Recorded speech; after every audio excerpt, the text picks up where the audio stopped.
اب پہلی بات تو یہ سوچئے، کیا انسان ہر وقت نماز پڑھتا ہے، ہمیشہ روزہ رکھتا ہے؟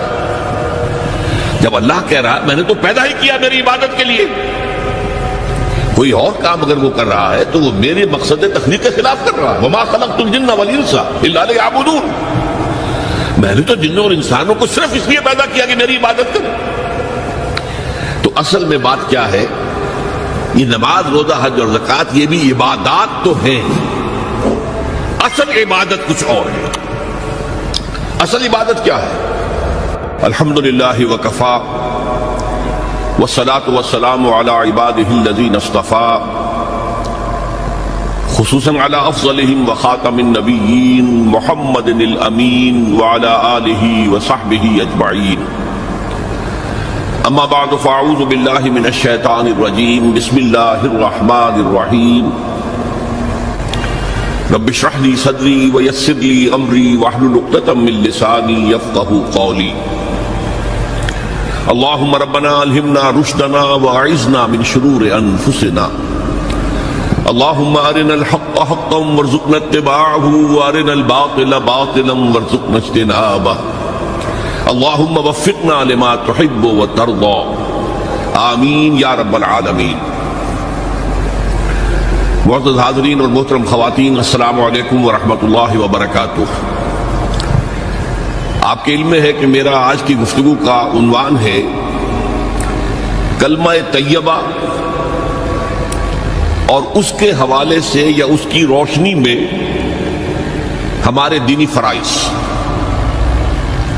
بچپن میں مجھے امید ہے کہ بہت سے لوگ خوش نصیب ایسے ہوں گے اس مجمع میں جن کی تعلیم کا آغاز قاعدہ یسرنا القرآن سے ہوا ہو یا نورانی قاعدے سے ہوا ہو، اور پھر اس کے بعد حضرت مولانا مفتی کفایت اللہ رحمۃ اللہ علیہ کی کتابچے تعلیم الاسلام جو ہے انہیں پڑھائے گئے ہوں۔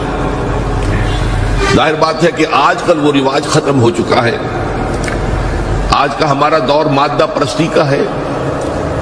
ہماری تعلیم میں بھی آپ کو معلوم ہے کہ کنڈر گارڈن جو ہے اس سے بات شروع ہوتی ہے، اور ممی اور پاپا یہ الفاظ جو ہیں وہ بچوں کو سکھائے جاتے ہیں، اللہ اور اس کے رسول کا نام عام طور پر نہیں پڑھایا جا رہا۔ لیکن یاد ہوگا آپ کو کہ اس سلسلے میں سب سے پہلے ایمان مفصل، ایمان مجمل یاد کرائے جاتے تھے، ایمان کیا کیا ہے، پھر 6 کلمے پڑھائے جاتے تھے۔ یہ 6 کلمے یوں سمجھیے کہ اسلام کی تعلیمات کا لب لباب اور خلاصہ۔ ان میں سے پہلے 2 کلمے کیا ہیں جو اہم ترین ہیں؟ کلمہ طیبہ لا الہ الا اللہ محمد رسول اللہ صلی اللہ علیہ وسلم، یہ مختصر ترین کلمہ ہے، اسے ہم کلمہ طیبہ کہتے ہیں، اور یہ سمجھیے کہ ہمارے دین کی جڑ اور بنیاد اور اساس ہے۔ دوسرا کلمہ اسی میں لفظ شہادت کا اضافہ ہو کر اشہد ان لا الہ الا اللہ واشہد ان محمد رسول اللہ صلی اللہ علیہ وسلم۔ یہ کلمہ شہادت جو ہے یہ اسلام میں داخلے کا شاہ درا ہے۔ شاہ درا، در کہتے ہیں دروازے کو، شاہ درا بہت بڑا دروازہ۔ جو لوگ دلی سے واقف ہیں انہیں یاد ہوگا، معلوم ہوگا کہ دلی جو ہے وہ جمنا ندی یا جمنا دریا کے مغرب میں واقع ہے، اور مشرق سے جو بھی آتا ہے یو پی سے، اس کو پہلے ایک قصبے سے گزرنا پڑتا ہے، جس کے بعد پل آتا ہے جمنا کا، اور اس قصبے کا نام ہے شاہدرہ پل۔ اسی طرح کا شاہدرہ ایک لاہور میں ہے۔ لاہور جو ہے وہ راوی کے جنوب مشرقی کنارے پر ہے، آباد ہے شہر۔ اب جو بھی پشاور سے، سرحد سے، اسلام آباد سے، پورے پنجاب سے لوگ آتے ہیں تو انہیں لاہور میں داخل ہونے کے لیے دریائے راوی کراس کرنا ہوتا ہے، لہذا وہاں بھی ایک قصبہ ہے جس کا نام شاہدرہ ہے۔ شاہدرہ یہ بڑا در ہے کہ جس سے داخل ہو کر آپ دلی میں یا لاہور میں داخل ہوں گے۔ اسی طرح میں نے عرض کیا کہ اسلام میں داخلے کے لیے شاہدرہ جو ہے وہ ہے اشہد ان لا الہ الا اللہ واشہد ان محمد رسول اللہ صلی اللہ علیہ وسلم۔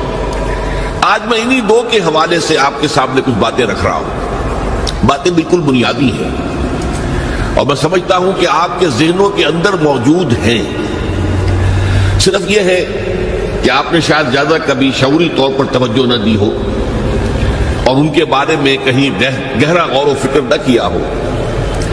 دیکھیے پہلا جز کیا ہے؟ لا الہ الا اللہ، کلمہ توحید ہے. یہ اللہ کے سوا کوئی معبود نہیں. اب اس کا تقاضا کیا ہے؟ اور دوسرا جز ہے محمد الرسول اللہ صلی اللہ علیہ وسلم، اس کا تقاضا کیا ہے؟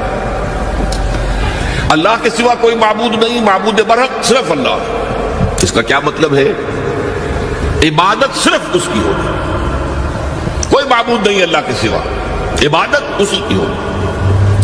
اس عبادت کا مفہوم کیا ہے؟ قرآن مجید میں بہت سے انبیاء کی اور رسولوں کی دعوت بیان ہوئی اور نام بنام کہا گیا. ان کی دعوت کیا تھی؟ ان اعبدوا اللہ ما لکم من الہ غیرہ، اللہ کی عبادت کرو، تمہارا کوئی الہ اس کے سوا نہیں. اس کے ساتھ ہی بعض صورتوں میں ایک لفظ کا اضافہ ہوتا ہے. سورہ شعراء میں ان اعبدوا اللہ واطیعون، عبادت اللہ کی کرو، میری اطاعت کرو. تو اللہ کی عبادت کیا ہے جس کے لیے سورہ ذاریات میں فرمایا وما خلقت الجن والانس الا لیعبدون، میں نے نہیں پیدا کیا ہے جنوں اور انسانوں کو مگر صرف اس لیے کہ میری عبادت کریں. تو معلوم ہوا کہ لا الہ الا اللہ کا تقاضا کیا ہے؟ ہمہ تن ہمہ وقت اللہ کی عبادت.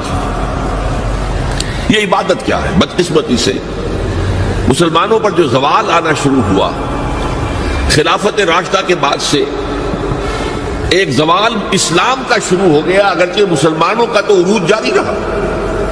دور بنو امیہ میں، دور بنو عباس میں دنیاوی اعتبار سے سطوت، شان اور شوکت بڑھتی چلی گئی، لیکن اسلام جو ہے اس کے اندر زوال شروع ہو گیا. سب سے پہلا زوال کیا آیا؟ وہ خلافت کہ جو مسلمانوں کو اپنے میں سے کسی بہترین شخص کا انتخاب کر کے جس کا تعین ہونا چاہیے تھا، وہ خلافت موروثی عہدہ بن گئی، خاندانی بات بن گئی، قبائلی بات بن گئی. یہ ہمارے زوال کا پہلا منظر تھا. بہرحال اس کے بعد رفتہ رفتہ ہمارے تصورات بھی کچھ محدود ہوتے چلے گئے. ہوتے ہوتے بات یہاں تک پہنچی کہ عبادت کا مطلب ہے نماز، روزہ، حج اور زکوٰۃ. اب پہلی بات تو یہ سوچئے، کیا انسان ہر وقت نماز پڑھتا ہے، ہمیشہ روزہ رکھتا ہے؟ جب اللہ کہہ رہا میں نے تو پیدا ہی کیا میری عبادت کے لیے، کوئی اور کام اگر وہ کر رہا ہے تو وہ میرے مقصد تخلیق کے خلاف کر رہا ہے. وما خلقت الجن والانس الا لیعبدون، میں نے تو جنوں اور انسانوں کو صرف اس لیے پیدا کیا کہ میری عبادت کریں. تو اصل میں بات کیا ہے؟ یہ نماز، روزہ، حج اور زکوٰۃ یہ بھی عبادات تو ہیں، اصل عبادت کچھ اور ہے. اصل عبادت کیا ہے؟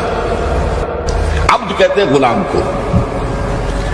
غلام پچھلے زمانے کا تصور کیجئے، یہ ایسا نہیں تھا جیسے آپ کسی کو ملازم رکھ لیں. آج امپلائر امپلائی ریلیشن شپ یہ اور ہے. آپ نے کسی کو ملازم رکھا ہے، فرض کیجئے دہاڑی پر رکھا ہے، وہ 8 گھنٹے کام کرے گا پھر چھٹی کرے گا.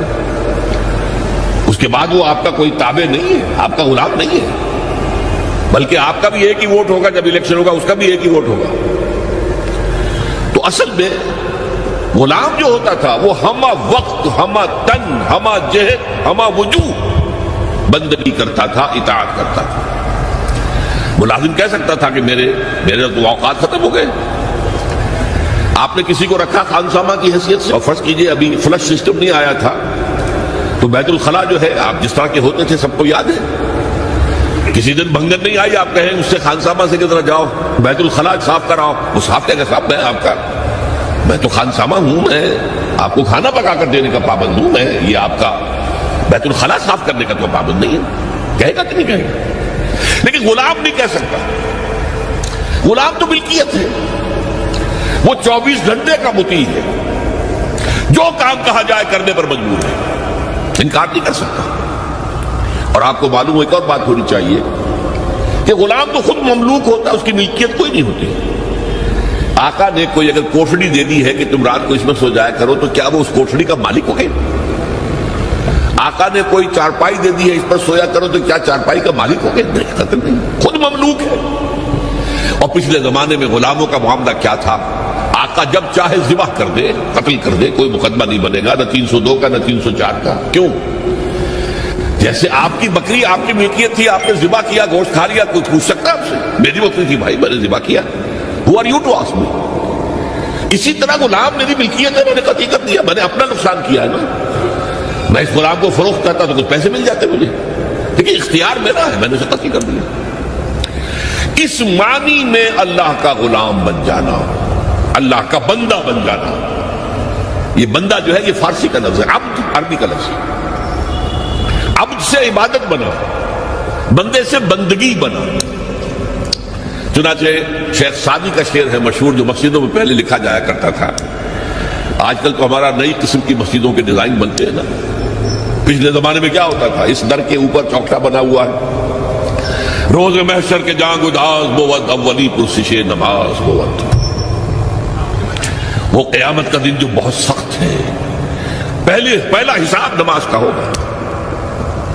اور یہ شعر میں لکھا ہوتا تھا، زندگی آمد برائے بندگی، زندگی بے بندگی شرمندگی۔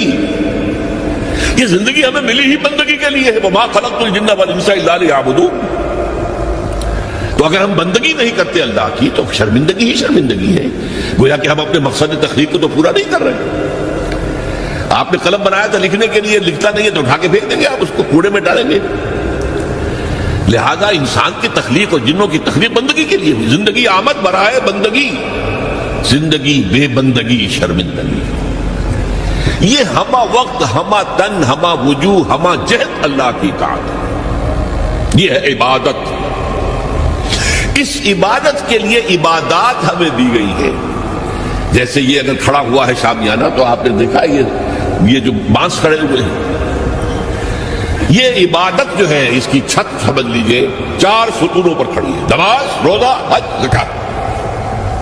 نماز کس لیے؟ تاکہ 5 مرتبہ تازہ کر لو اللہ سے عہد بندگی، ایاک نعبد و ایاک نستعین۔ کہیں بھول مت جانا، صبح ہوئی ہے پہلے اپنا اللہ سے بندگی کا عہد تازہ کر لو، پھر دکان پہ جانا، پھر دفتر میں جانا۔